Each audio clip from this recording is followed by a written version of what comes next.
Hello all students, welcome to SCAT.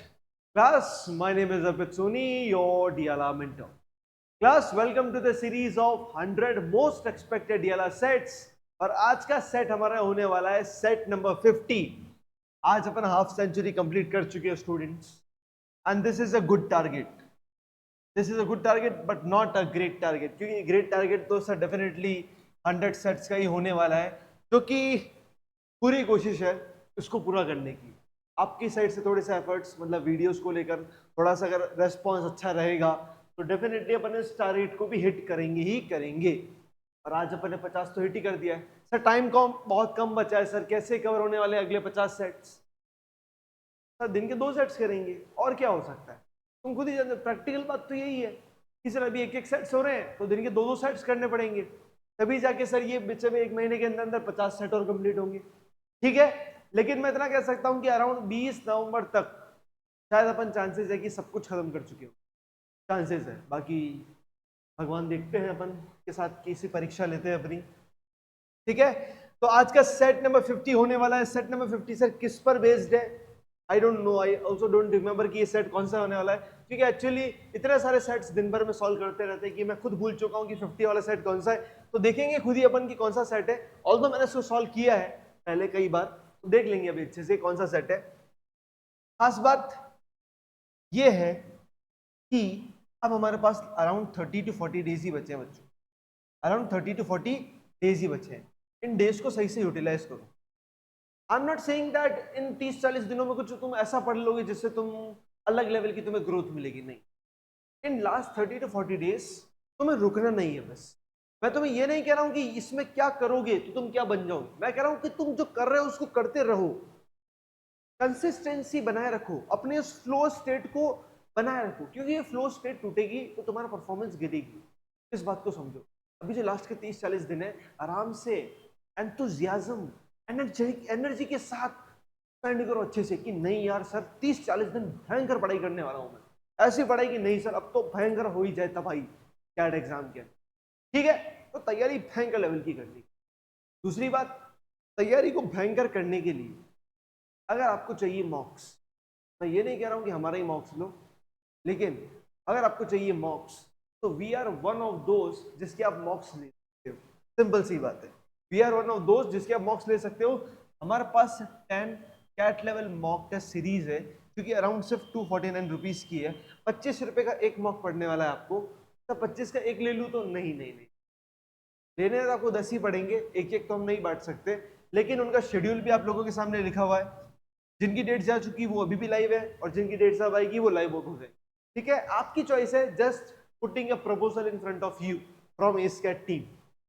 खास बात इन files को एक्सेस करने के लिए आप एस्कैट ऐप को डाउनलोड कर ले. डाउनलोड करोगे तो होगा क्या, आप लॉगिन करोगे फ्रीली, एंड देन उसके बाद क्या होगा, उसके बाद सर हम फ्री स्टडी मटेरियल सेक्शन में जाकर डायरेक्टली ये सारी फाइल्स मतलब पीडीएफ फाइल्स जिसमें डीएलआर सेट्स है, एंड फाइल्स विद एनोटेशन, जो ये फाइल्स होती है जिस पे भी अपन काम करने वाले, ये सब आपको वहां पे फ्रीली अवेलेबल है आप लोगों के लिए.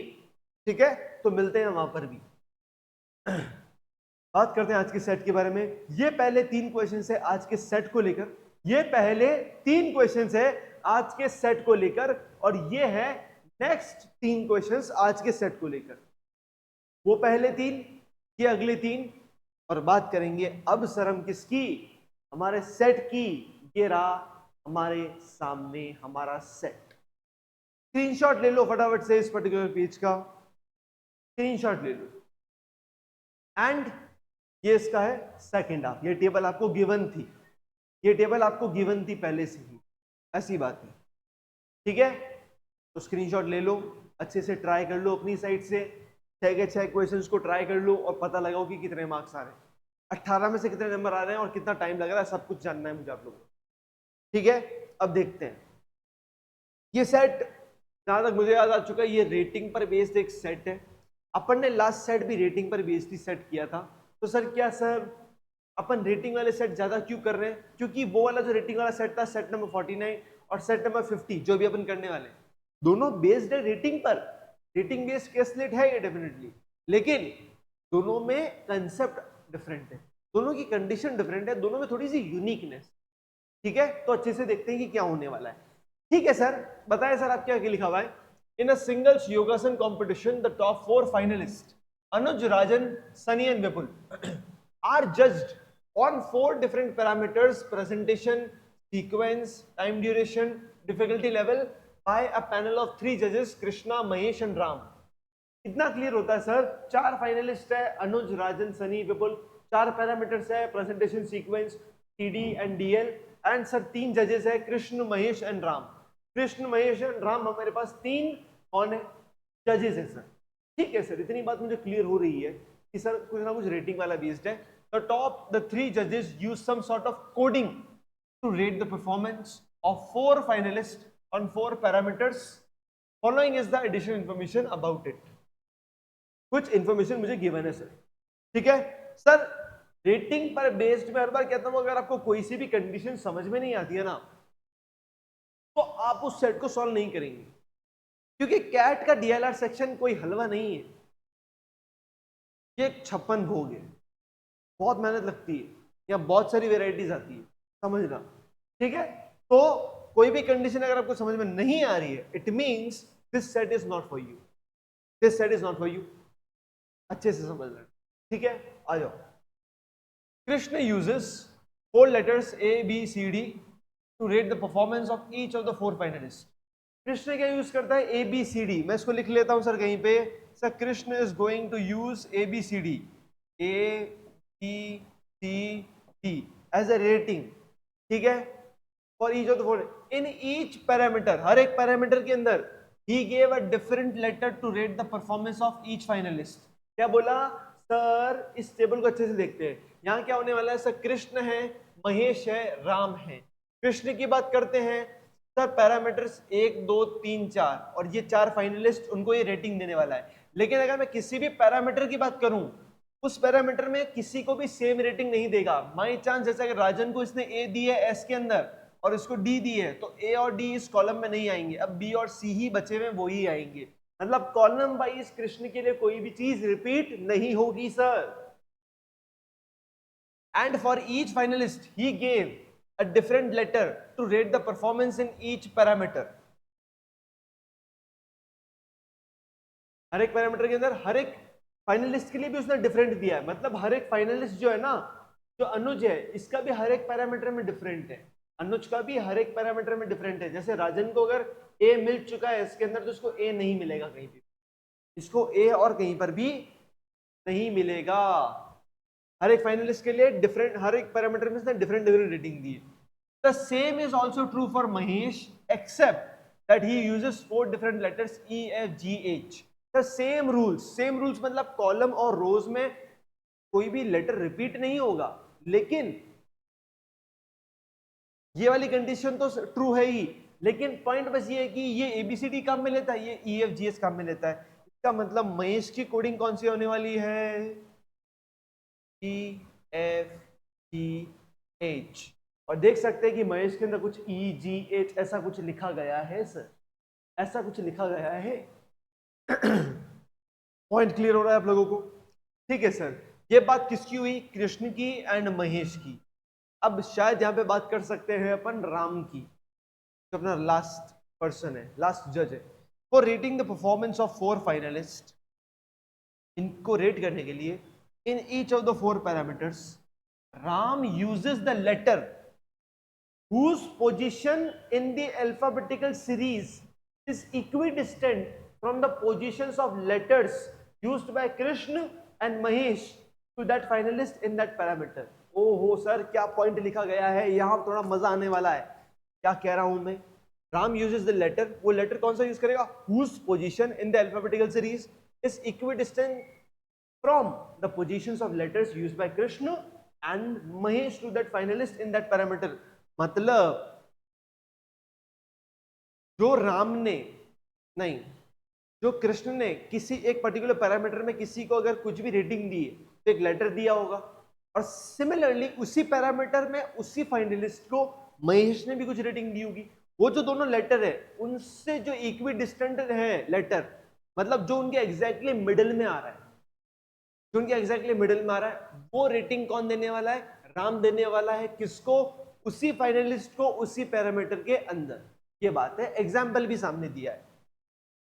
Further it is observed that there is always a unique such letter in each case, that is there are never two middle most letters. इसका मतलब ये है कि sir always there will be one letter, unique letter ही होगा। मतलब ऐसा नहीं होगा कि बीच में आपको दो लेटर आ रहे बीच में एग्जैक्टली मिडिल, नहीं, एक ही लेटर आएगा, दो लेटर नहीं आएंगे।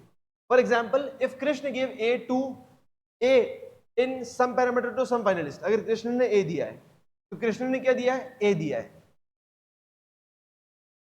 Then Mahesh would give either E और जी। महेश ई और जी दे सकता है। देखो A B C D E F G H, तो वो ई या जी दे सकता है, ई और जी दे सकता है। कौन? Mahesh. to the same, so that there is always a single most middle letter between them। अगर ये ए देता है, ये ई देता है, तो सिंगल लेटर मिडिल में कौन सा आ रहा है? सी आ रहा है। अगर ये ए देता है, ये जी देता है, तो बीच में कौन आ रहा है? डी। तो सिंगल ही आना चाहिए लेटर। तो इसका मतलब क्या था sir?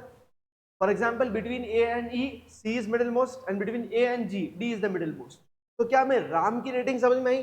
Ram is going to give the middle letter. Middle किसका?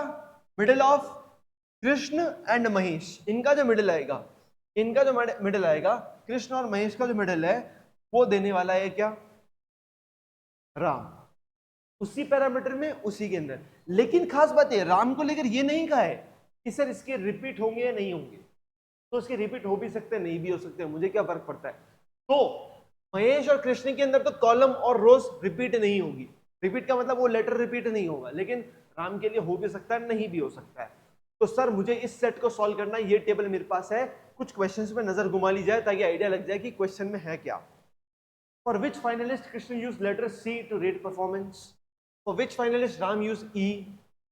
For which finalist Ram uses a different letter to rate performance? ठीक है सर, क्वेश्चंस बेस्ड है उसी के ऊपर, क्योंकि हमारी बातचीत हुई है कि सर जिसने इस टेबल को कंप्लीट कर लिया उनके लिए क्वेश्चंस इजी है, जिन्होंने नहीं किया उनके लिए टफ है।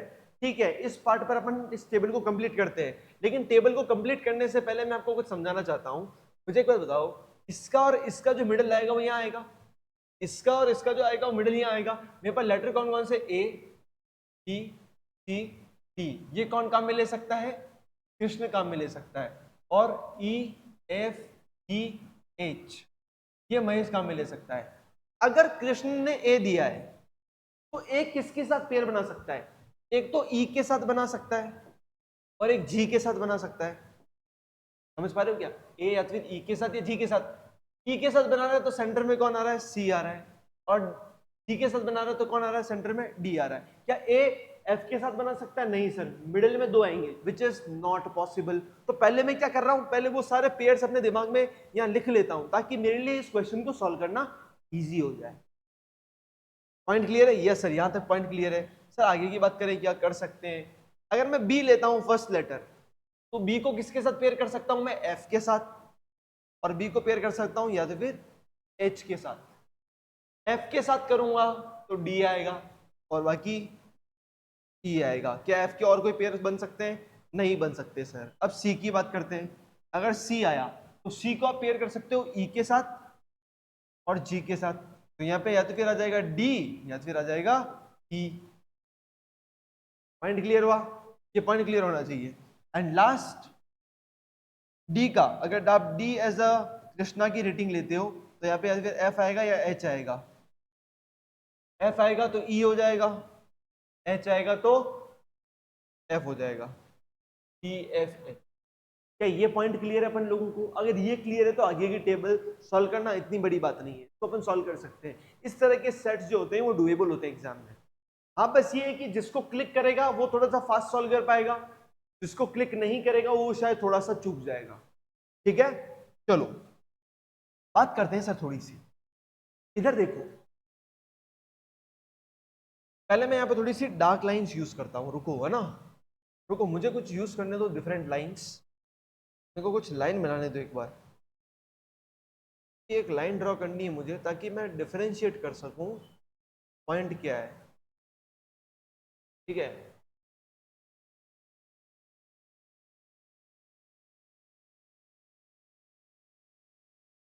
कि अपन क्या कर सकते हैं, नहीं कर सकते। लाइन थिकनेस,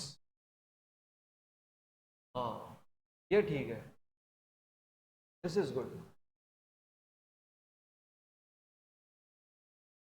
ये सही लग रहा है। ठीक है, ऐसी ही एक और लाइन मैं यहाँ भी बना देता हूँ। ये क्यों बना रहा हूँ मैं, देखिए क्या देखो टेबल क्या बहुत भयंकर लेवल की बनी हुई है।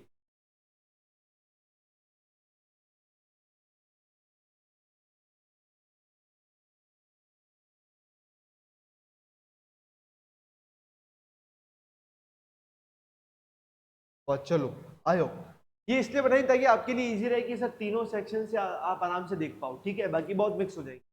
सर महेश के लिए और कृष्ण के लिए मेरे को बात ये पता है कि सर इनमें क्या होने वाला है कि सर रो और कॉलम में रिपीट नहीं होगा। इस वाले कॉलम में ई और एफ बाकी है, तो ई इस वाली रो में आ रहा है तो एफ को यहाँ पे आना पड़ेगा और ई को यहाँ पे आना पड़ेगा। ठीक है, आराम आराम से सॉल्व करेंगे, आराम आराम। ई यहाँ पे आ नहीं सकता, ठीक है सर। ई एफ, जी और एच का पता नहीं सर, और तो कुछ नहीं पता है। ठीक है, आ जाओ बता देता हूं। देखो इसको पकड़ते हैं, यहाँ पे जी आ रहा है, टीडी में जी आ रहा है, यहाँ पे क्या आ सकता है, अगर इसमें जी आ रहा है तो जी कहाँ कहाँ पॉसिबल है, एक तो सर जी ए के साथ पेयर कर सकता है या जी सी के साथ पेयर कर सकता है। तो या तो फिर यहाँ पे ए आएगा या सी आएगा, क्योंकि ए और जी बन सकते हैं या सी और जी बन सकते हैं। लेकिन सर ए ऑलरेडी यहाँ आ चुका है, इसका मतलब कौन आएगा, यहाँ पे सी आएगा क्या सर, यस सर यहाँ पे सी आएगा। वैसे ही एच बनाता है बी के साथ और डी के साथ, एच बनाता है बी या डी के साथ, डी ऑलरेडी आ चुका है तो यहाँ पे कौन आएगा, बी आएगा। अब सर सी और जी का सेंटर कौन है, सर सी और जी का सेंटर है ई, तो सी जी तो यहाँ पे कौन आ जाएगा, सर बी और एच का सेंटर कौन है, बी और एच का सेंटर भी ई है, तो B H E. Point clear हुआ यहाँ तक पॉइंट क्लियर है, यस सर क्लियर है। अब एफ का किसके साथ कनेक्शन हो सकता है, एफ का पकड़ो, एफ सर दो जनों के साथ बैठता है, एक तो बी के साथ और एक डी के साथ। एफ बैठता है बी के साथ और डी के साथ, और किसी के साथ बैठेगा नहीं, तो यहाँ पे बी या डी आएगा, बी ऑलरेडी कॉलम में आ चुका है तो यहाँ पे कौन आएगा, डी आएगा, यहाँ पे कौन आएगा, ए आएगा। पॉइंट क्लियर हुआ। ए और एफ का क्या, डी और एफ का, डी और एफ का, तो डी और एफ का सेंटर कौन है, ई है, सेंटर कौन है, ई है सर, यस सर। ए और ई का, सर ए और ई का सी है, एस। वाओ, अपना फर्स्ट जो है वो एस आया है, एस कैट, नाइस। ठीक है, और बातें करेंगे सर आगे, कर सकते हैं क्या, कर तो सकते हैं, देखते हैं क्या हो सकता है। आओ, यहाँ पे ई लिखा हुआ है, ई किसके साथ पेयर कर सकता है, आइदर ए और सी, यहाँ पे तो ए और सी दोनों ही आ सकते हैं, सिंपल सी बात है सर। यहाँ की बात करते हैं, अगर ए किसके साथ पेयर करता है, ए ई या जी के साथ करता है, तो फिर ई या जी आएगा, लेकिन जी ऑलरेडी आ चुका है तो ई को आना पड़ेगा, यस सर। डी किसके साथ पेयर करता है, डी एफ या एच के साथ, तो एच आ चुका है तो यहाँ पे एफ आ जाएगा। ए और ई का सेंटर इज सी, तो यहाँ पे आ जाएगा सी। डी और एफ का सेंटर इज ई, तो यहाँ पे ई आ जाएगा। ठीक है सर, ई ई ई तीनों रोज में ई आ चुका है, इस वाली रो में ई नहीं आया है, और इन तीनों कॉलम्स में आ चुका है तो ई को यहां आना पड़ेगा, ई एफ यहां पे आना पड़ेगा, जी को ई। अब देखो और क्या बाकी है, देखो और क्या पकड़ सकते हैं इसमें, एफ और कौन बचा है, एच बचा है, तो एफ और एच का आइडिया नहीं है सर, इतना मैं होशियार नहीं होगी कि मैं निकाल सकूं। ठीक है सर, यहाँ पे जी है और यहाँ पे ई है, सेंटर में ई कहाँ पे आ रहा है, सेंटर में ई तीन जगह आ रहा है, सेंटर में ई तीन जगह आ रहा है, लेकिन सर राइट में ई आना, जी आना चाहिए, मतलब एक साइड जी है एक साइड ई है। रुको रुको रुको, एक देखो जी और बीच में ई, तो बचा कौन, ई एफ जी, तो ई के पहले जी, तो यहाँ पे सी, तो मतलब यहाँ पे कौन आएगा, सी आएगा, क्योंकि सी और जी का सेंटर कौन है, ई है। यस सर, इसको अपन कर सकते हैं, तो यहाँ पे कौन आया अपना, सी आया, यहाँ पे सी आया तो क्या यहाँ पे ए आ जाएगा, क्या आ जाएगा सर, सर ए आ चुका तो एक इकलौता ए यहाँ पे आएगा। ठीक है सर, और कुछ बताओ, बताते हैं, 2 मिनट तो रुको, को 2 मिनट। ठीक है, और क्या आइडिया लग रहा है सर, और तो सर आइडिया क्या लग रहा है, ए और ई, ए और ई, ए और ई का सेंटर सी, यहाँ पे तो सी आ गया, ठीक है। सबका हो चुका है भी नहीं, ए और ई का सेंटर सी है तो यहाँ पे भी सी आ गया। और बताओ सर, ए और ई का सेंटर सी है, पॉइंट क्लियर हुआ यहाँ तक? यहाँ तक तो पॉइंट क्लियर है सर। और बताएं सर आप क्या कहना चाहते हैं? अब ये सेंटर में डी आ रहा है, सेंटर में डी आ रहा है, देखो सेंटर में डी कहाँ पे आता है? ए जी, बी एफ या सीई, तो ए बी सी, तो ए और सी तो इस कॉलम में आ चुके हैं, देखो ए और सी तो इस कॉलम में आ चुके हैं, तो यहाँ पे कौन आ सकता है? बी आ सकता है। तो यहाँ पे अगर बी आता है और यहाँ पे अगर एफ आता है तो ही यहाँ पे डी पॉसिबल है। Yes sir. अब ए बी सी, यहाँ पे आ गया डी, और यहाँ पे क्या हो गया? ये ई एफ जी, यहाँ पे एच, और कौन बचा अपना? अब सर एफ कहाँ गया? एफ एफ एफ यहाँ आ गया, तो एफ आएगा यहाँ पे आएगा G, E F G H, E F, यहाँ पे आएगा जी, यहाँ पे आएगा एच, ठीक है। यहाँ पे एबीसीडी को देखते हैं, ठीक है। कुछ हो सकता है क्या? नहीं हो सकता तो देख लेते हैं, कुछ पॉसिबल हो तो और कुछ, ठीक है। ए बी सी, यहाँ पे डी फिक्स है, तो डी डी डी डी हो चुका है, ए हो चुका है। बी कहाँ पे आ गया? बी बी, तो एक बी इसमें आएगा, एक बी इसमें आएगा, ठीक है। और सी, एक सी इसमें, एक सी इसमें, ठीक है। इसको पकड़ते हैं। हाँ, एच यहाँ लिखा हुआ है, एच, एच किसके साथ कॉम्बिनेशन बनाता है? एच बनाता है बी के साथ या डी के साथ? एच बनाता है बी या डी के साथ। डी ऑलरेडी आ चुका है तो यहाँ पे आएगा बी, और बी और एच का कॉमन कौन है? ई है, तो बी और एच का कॉमन कौन है? ई है सर, तो यहाँ पे ई आ गया। यहाँ पे ए बी, तो ये सी डी, यहाँ पे सी, और यहाँ पे डी, ठीक है। बचे हुए कौन है इधर के देख लेते हैं।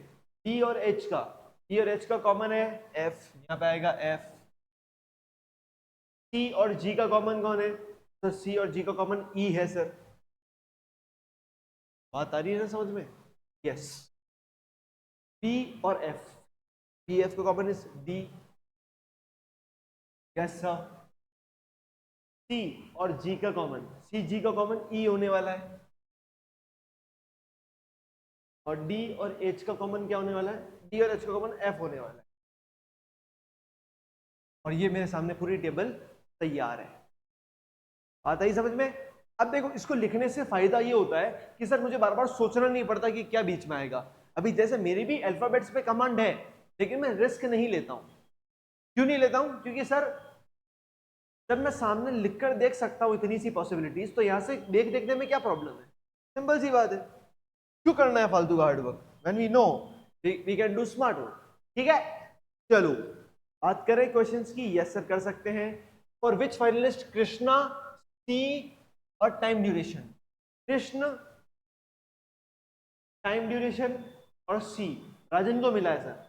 राजन राजन राजन भाई, for which finalist did Ram use letter E to rate the performance in 3 of the 4 parameters?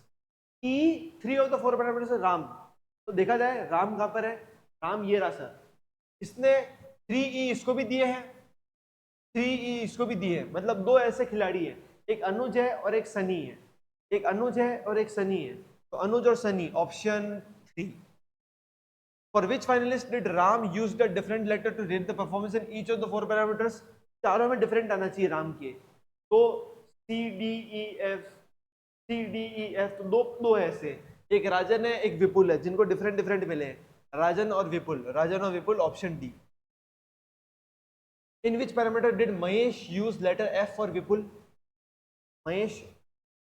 Mahesh ने और विपुल ने एफ किसको दिया है? डीएल को। डीएल कौन है? डीएल कौन है? Difficulty level.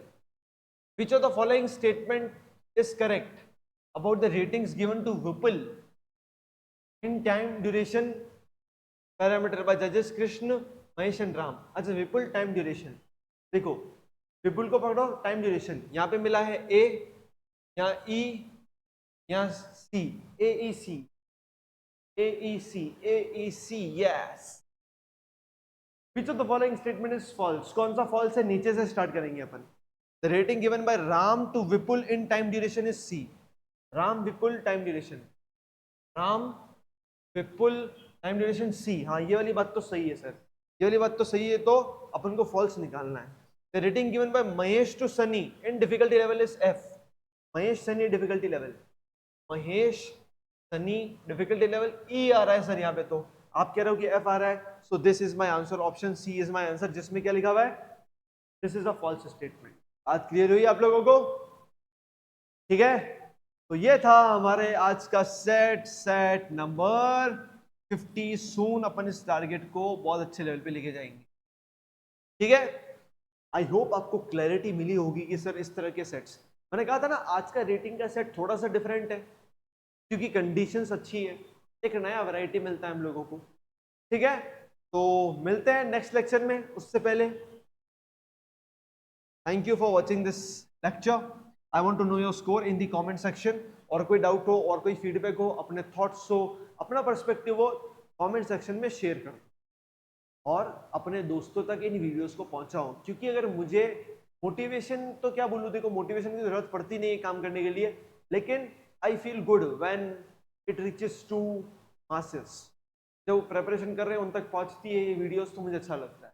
ठीक है, तो पहुंचा सको तो पहुंचाना, बाकी आप लोग तो देख ही रहे हो। ठीक है, मिलते हैं नेक्स्ट लेक्चर में, till then keep learning, keep practising, bye bye.